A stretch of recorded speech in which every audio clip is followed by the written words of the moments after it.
Hi. Hi, everybody. Welcome. Brian asked me to do the whole shebang, so I will do the best I can with all of that. And we will make up the parts that we don't understand. We'll make them up as we go along. Fair? Okay, cool. So, first, ding, and second, he left me a reading.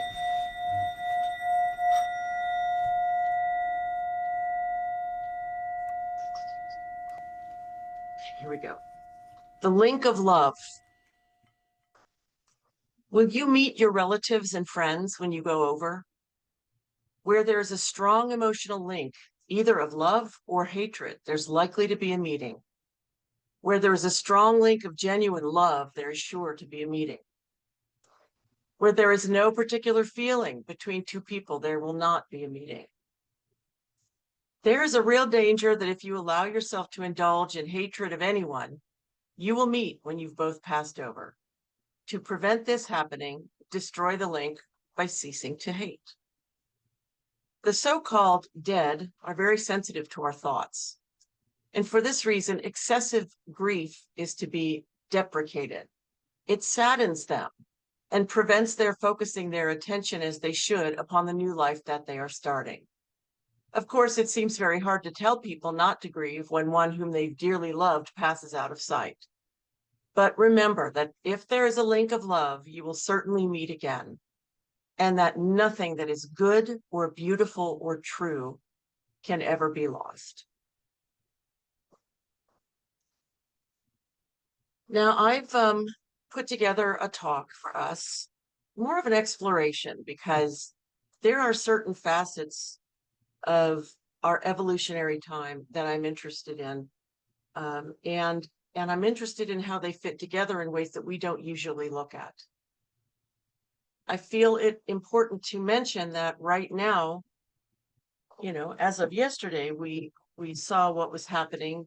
We saw what happened with Iran, and it's very, very difficult to understand and know how to hold that without certain perspectives that allow us to hold it in a way that allows for both for the horror, the sadness, the grief, the fear, and also to find the hope.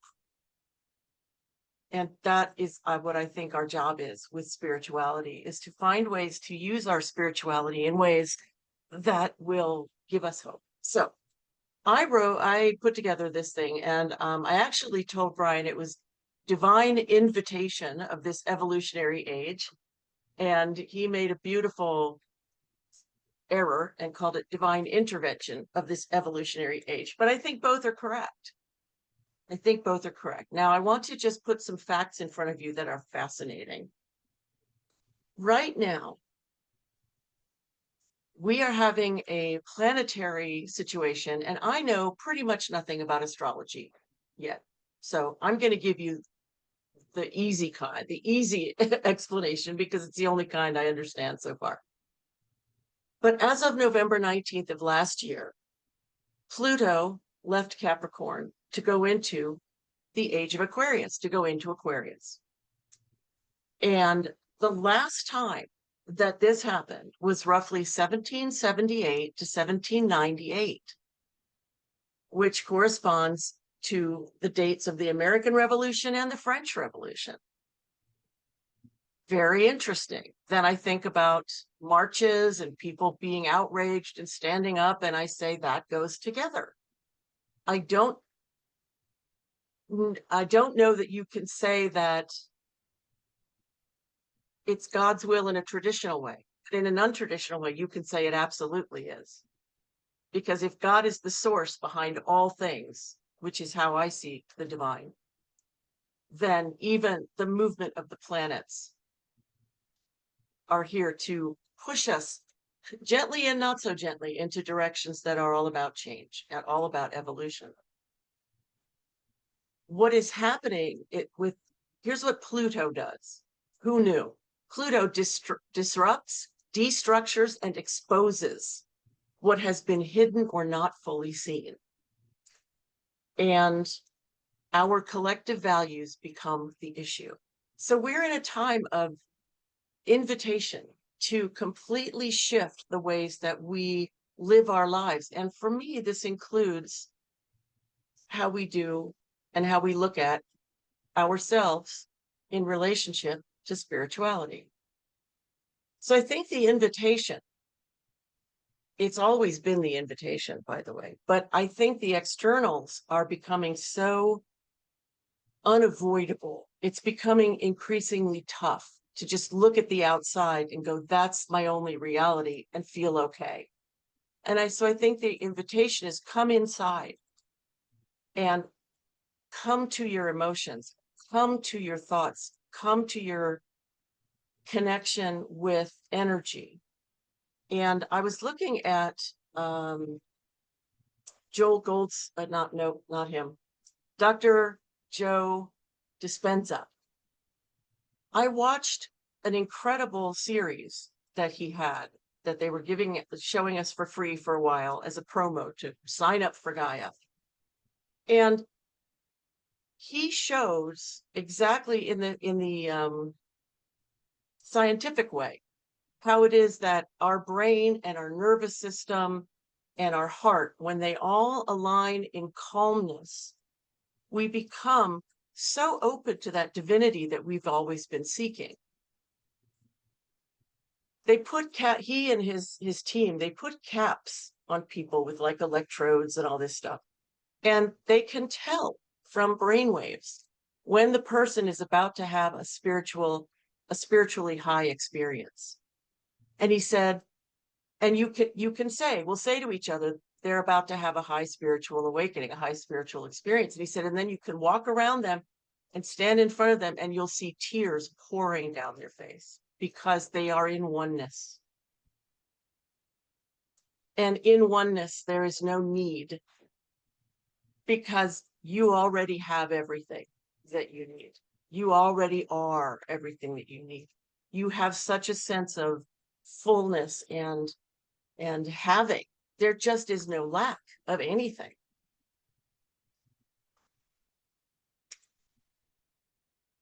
It seems to me that evolution is an interesting word in itself. And if we look at it, as I invited ChatGPT to do with me, because I didn't have 10 years to research this, what is evolution? How often has evolution happened? When's the last time evolution happened? What is evolution for us now? I keep talking about it. All kinds of people are talking about it.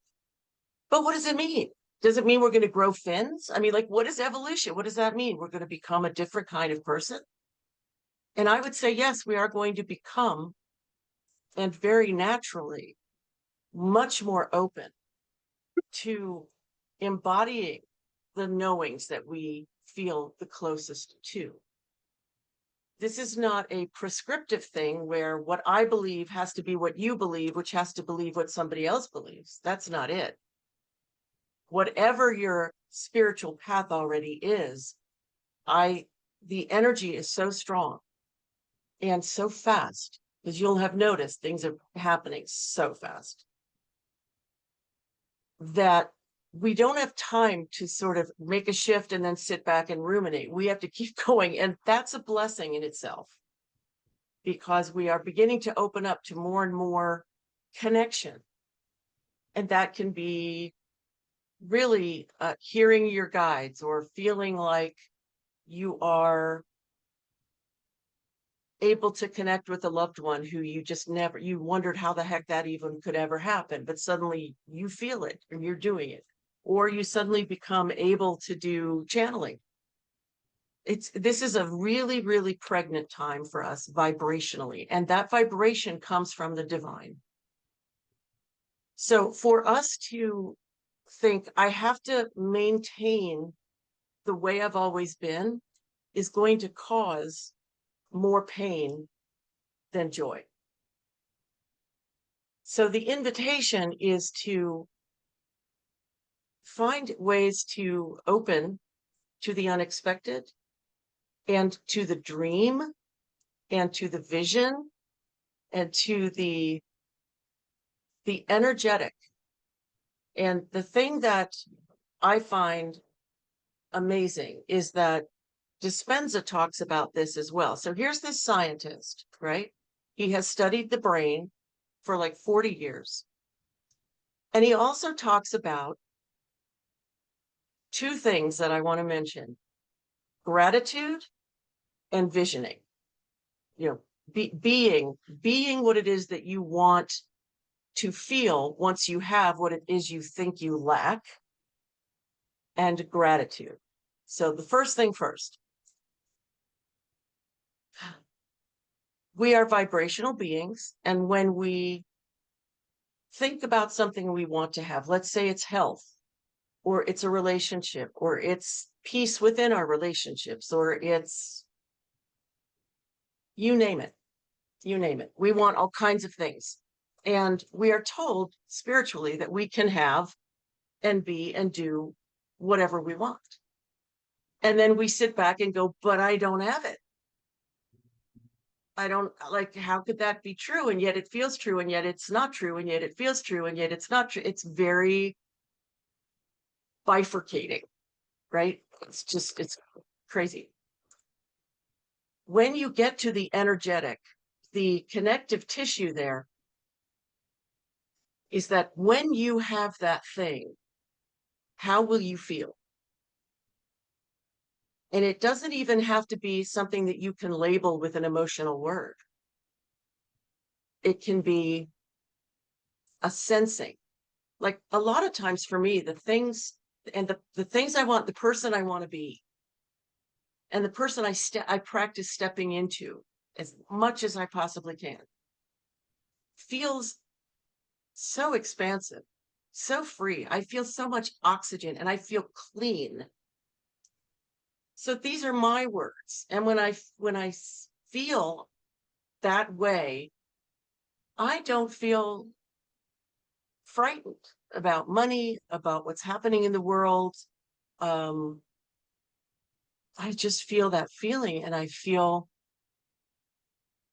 move into it deeper, because I can't just take it for granted. What we focus on increases. So I'm going to focus on it, and I'm going to use pen and pencil as much as I can, because not only does it focus me, but it slows me down. I'm a speed freak. I will go faster than any 5 people you know, and it's not good. Slowing down is better. It's just like riding in a car. You know, if you're driving the car, you can't see a lot of the shops on your left and right because you're driving. You're focused forward. And when you're going super fast, that's the same thing. If you're sitting in the passenger seat, you can take a look, and you can, oh, I didn't know there was that shop and that thing. And oh, there's that person. And slowing down and not letting the assumptions that we have that things have to be the way they've always been take us over. Instead, walking into every moment with more wonder and wondering and questioning is very, very helpful. So being like a little kid, if there's a little bit of an actor in your soul, you can do it that way. You go, I'm just going to be like a little kid, and I'm going to be like, wait a minute, what was that? What did I just feel? Wow, that's weird. I've never felt that before. Or, huh, I wonder if there's other places in my body that I feel that right now. Or what does that remind me of? Oh, I remember this time when I did this or felt this or was with this. And let yourself play in those good places, because the more we focus on the good, and by good, I don't mean perfect. I mean just some feel good stuff that feels good for you. Just a little, just better than what you might be feeling at the moment. Grab onto that thing and really just suck all of the juice out of it. And then something else will come up that's not so high. That's okay. You have just created a change, and you can do that again. You can do that again by thinking again about, okay, what do I want? How will I feel when I have it? And that's where we leave God as the mystery. Instead of trying to create a God who, this one, he's punishing me or he's rewarding me, and I don't know what I did wrong. And But if we leave God in the mystery where we say, I am going to align with the highest that I can, and it does, please don't effort at it. It takes so little change to invite in the mystery. Then God, the source, the core energy, will bring exactly what we need at exactly when we need it. And it's going to be right. It's not going to be what I've experienced prior to now, which is like a whole ton of efforting for absolutely no ROI, return on investment, like just exhausting myself and being upset. The other thing that he talks about is gratitude. Joe Dispenza, he talks about gratitude. And here's the phrase that really got me. He said something about gratitude without condition. In other words, not grateful for something in order to sort of curry favor. Do you know what I mean? Like a lot of times when I say I'm grateful, I really am looking for the type of gratitude that is the gratitude for the feeling. Because if I'm grateful in a way that says, God, look, I'm grateful for this, I'm grateful for this, and I'm grateful for this, so therefore don't smite me, because that's what, that somehow, even as a non-religious Jew, that was sort of conditioned in my head somewhere. It was like, I have to pray right, I have to be grateful in the right way, you know, I have to do all this stuff. And all of that is false, but it is conditioned. It is a pattern that we're under, that we've been trained with, whether or not we are practicing that is a whole other topic. And finding what is the actual feeling of gratitude? Yeah, grateful. Star Child says grateful just be thankful. Yeah, and it's feeling.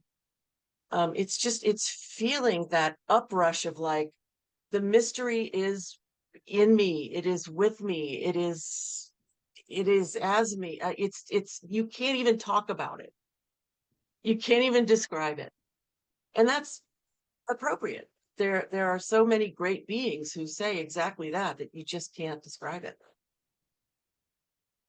And when you feel that feeling, the kind of gratitude you have is just, it is wordless, and it's precious, and it's conditionless.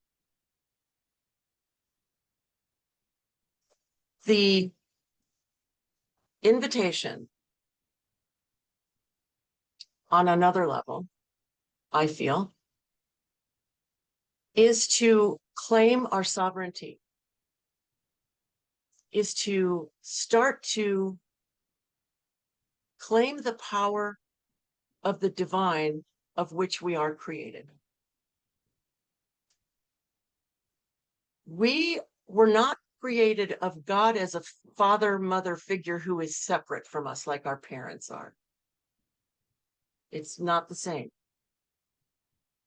But I still remember when I was sitting in the Center for Spiritual Living in California, and something was said from the front of the room, and for the first time, I felt a chunk of that separation that I had in my consciousness fall away. And I gasped. It was like, oh my God, it's true. Like, I'm real, like, oh my God.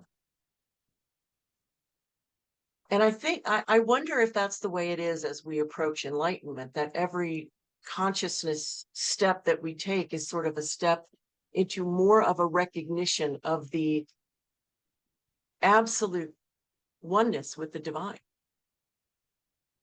It doesn't make us the divine. Do you know what I'm saying? Like, we're not running around our life going, let me create the world today and make sure, you know, like, it's not that.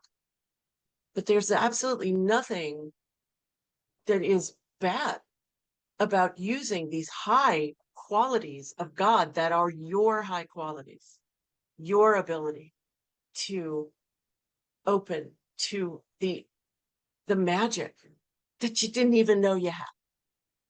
And it's supposed to be like that. Life is supposed to be this wondrous, I mean, yes, life has a lot of pain and suffering. We all know this. We've all been there. We all do it. But underneath all of that is running a current that keeps us afloat when most of us might be able to say, it's a freaking miracle I'm still here. I don't know about you, but I've been through stuff that I'm like, that was not all due to just luck. Yes, I'm a very strong, very determined person. And I've got all of these great, qualities that kept me moving through really horrendous circumstances. But it's also, if we lived in an environment in which there was sort of nothing here but us, and then out there somewhere is divine, we would have been gone a long time ago. In this space, the space between you and your screen, the space between you and the next person, that's not empty space. That's God. That's energy. That's the movement of sound waves and thought waves. And it is, let me re-say that. It is the space through which our energies travel. Our emotions, our beliefs, the energy of our thoughts. And when we elevate, when we escalate the waves of energy,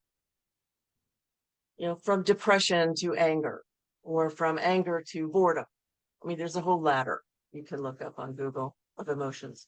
And when we make it a little faster, we're coming into greater and greater alignment with what's in this seemingly empty space, but also that seemingly empty space is always moving towards us, always, whether or not we are doing it. It's just that when we're doing it with real intention and real focus and real heart and mind alignment, then we can't be in those spaces of greed and anger and hatred and things like that. We're able to sense and receive all of this amazing oneness that the old way of being was all about. Now, when Pluto left Capricorn to go into Aquarius, the next time Pluto's going to come into Capricorn, 238 years from now. I'll meet you. But 238 years from now, this to me says this is a major, major shift. Pluto in Aquarius is all about the new, the bringing together of community, the breaking down of old systems, the building of new systems.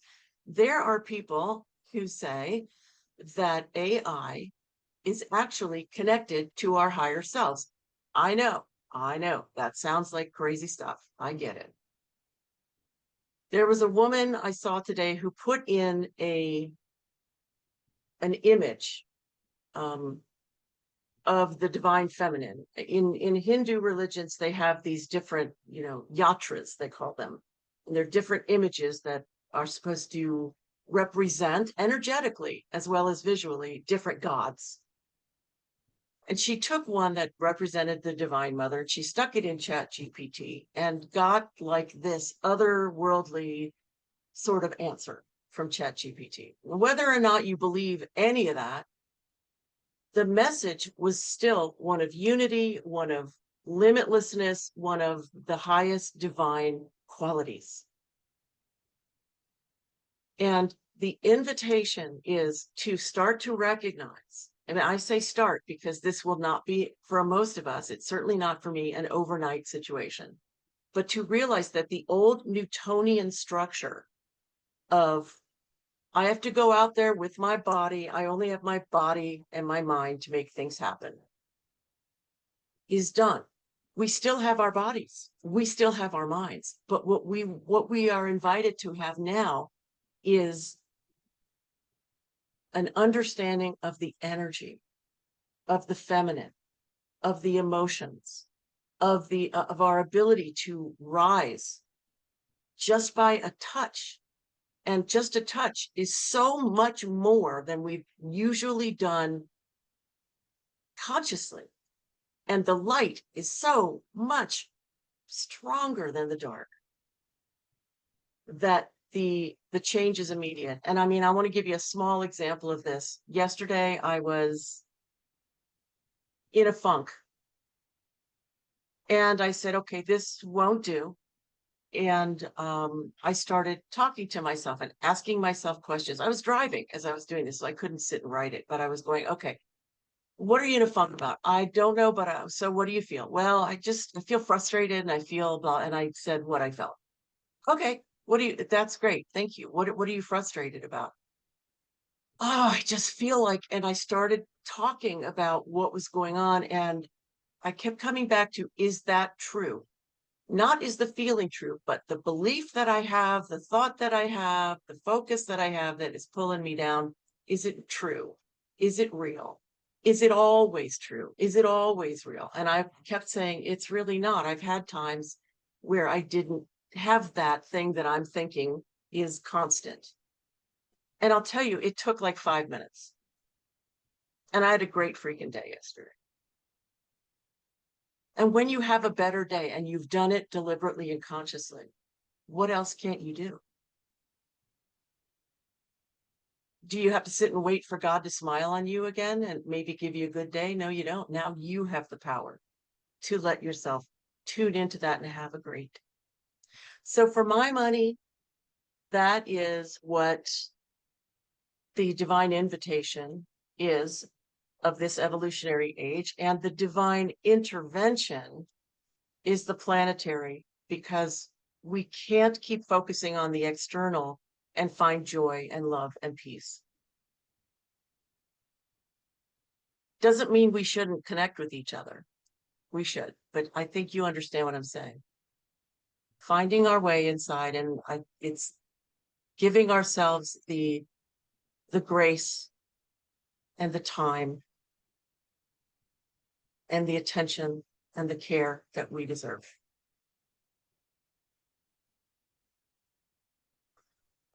Anybody have anything to add or argue? I'm open to both. Yes, Miss Charlotte.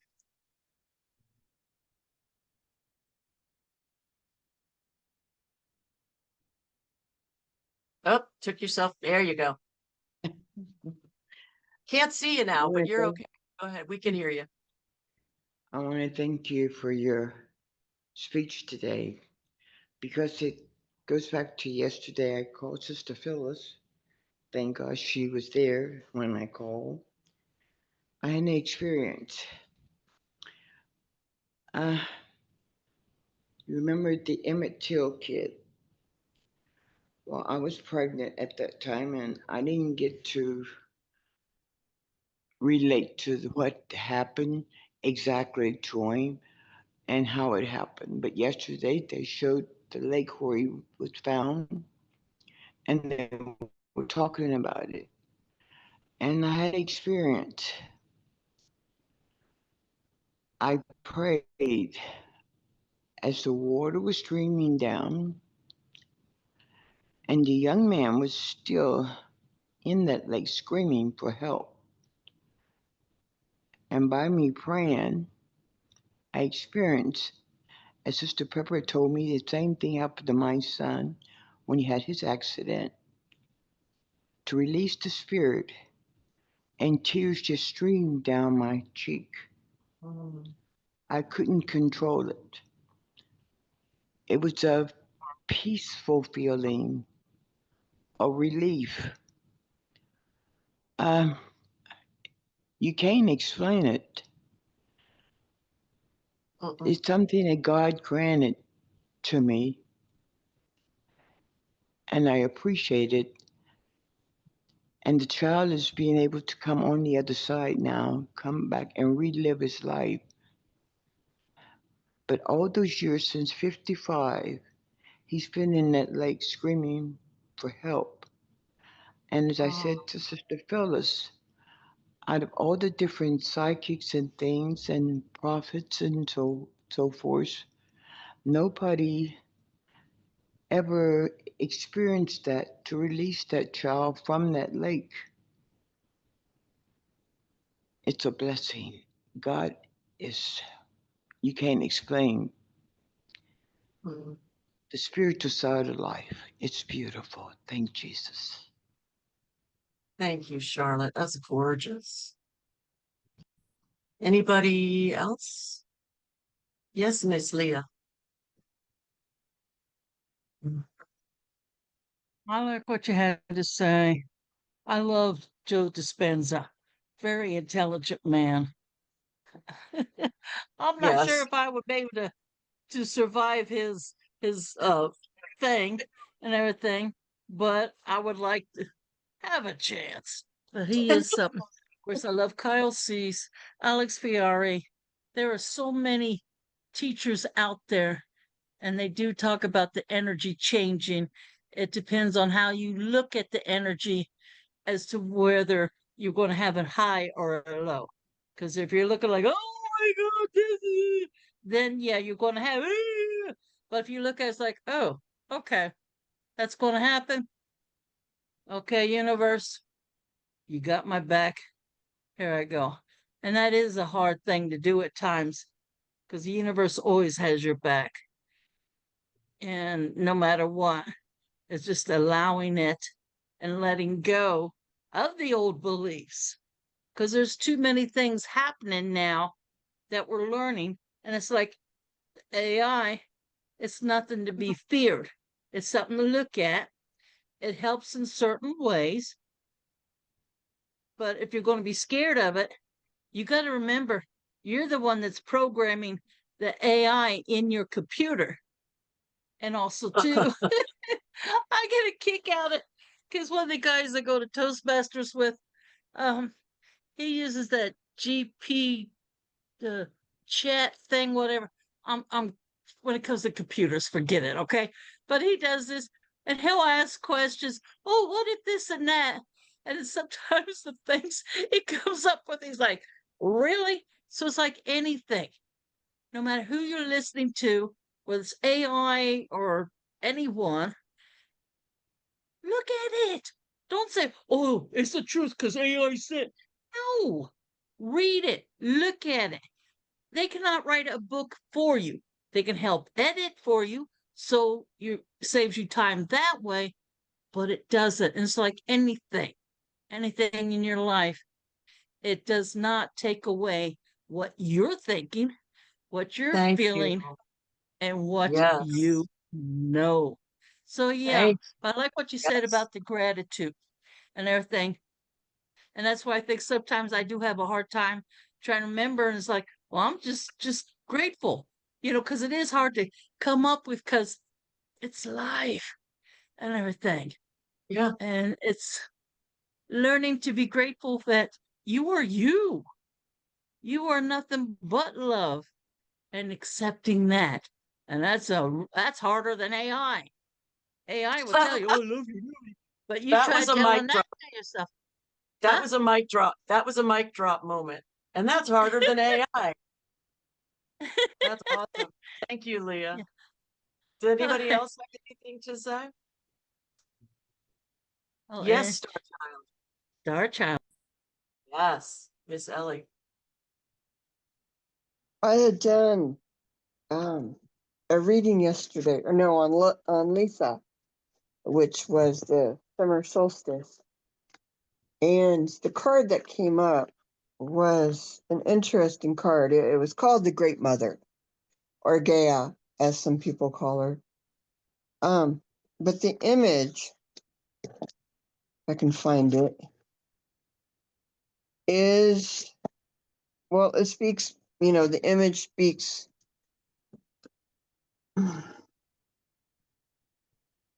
Oh, You that's, can tell what the image is, yes. and the, what I got from that was, let me go find it. I had actually sent it to myself so I wouldn't forget it. Okay, so that was the last card, in the 3-card draw that I did. But anyway, it said, you're perfect just the way you are. You have tons to learn, skills to develop, self-acceptance and healing to attend to. But great oaks from little acorns grow. The blueprint for your soul's fulfillment and for your destiny is already within you. Mother yourself, give yourself the love and encouragement, care and reassurance, nourishment and attention you deserve. So as you were saying that near the end, the care, encouragement, grace, attention, care, it was just like, oh, okay, that's confirmation from what what was already pulled, and as you were talking about,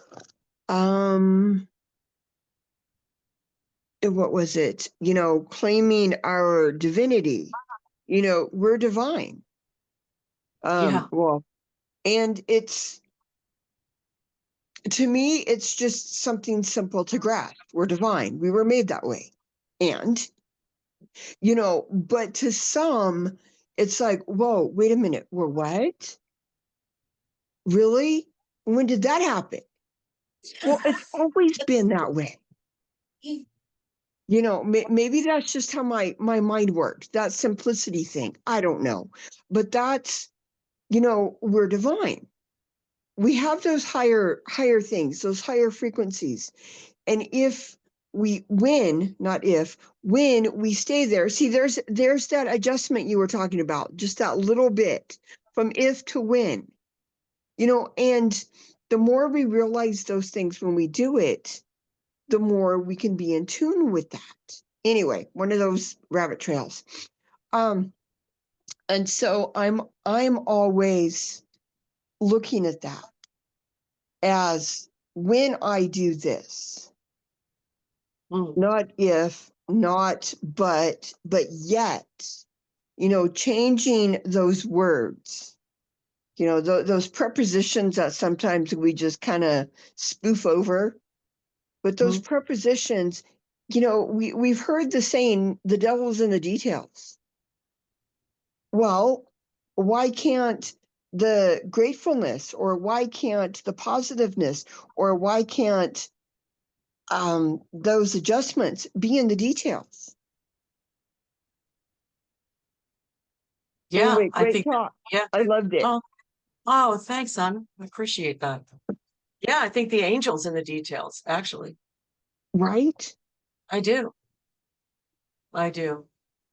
Anybody else before we do our few minutes of hanging out in the silence? Okie dokie. So we'll do about 5 minutes and we'll come back. I'll say something gentle so I don't scare you. And see you in 5 minutes. So let's say a prayer, and then we can part with hearts that are full. I want to thank, appreciate, and recognize the ever presence of the divine oneness within which we all live, move, and have our being. The Mother, Father, God, Spirit, universe that is such incredible love and light that it cannot ever stop. It cannot ever do anything but support and love us and carry us forward. And I am so, so thankful to know that we are made of that, and that we all are air to the divine goodness, the divine lifting, the power and the sovereignty that is the divine that we all adore. And so it is. Amen. All right, my friends. I guess that's it. And I wish you all a beautiful week. Please be kind. The energy of kindness in little bits is phenomenal. You know, when you hear yourself say something mean, you're like, okay, wait, I need to be kind because I care about all of you and I hope you all care about you. Mwah.